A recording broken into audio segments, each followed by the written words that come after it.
आफ्ताब उभारा है। हमने अपने लहू के छींटों से रंग शामो सहर निखारा है और खाको खस में घिरी फिजाओं को रंगो बू का पता दिया हमने।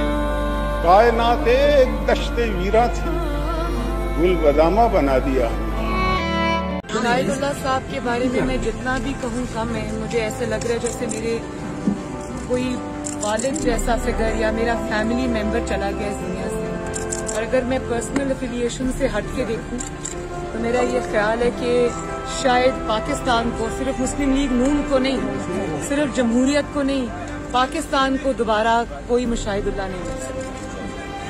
और जमहूरियत के लिए, आमरीत के खिलाफ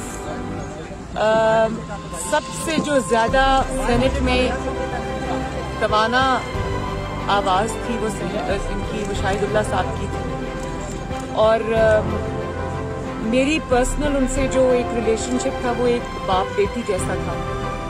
जितनी कोचिंग उन्होंने मेरी की, जितनी शफकत उन्होंने मेरे साथ की, मेरे हर जलसे के बाद, मेरी हर रैली के बाद सबसे पहला मैसेज शाहिदुल्लाह साहब का, चाहे वो बेड रिडन थे, जिस तरह भी थे, सबसे पहला उनका आता था।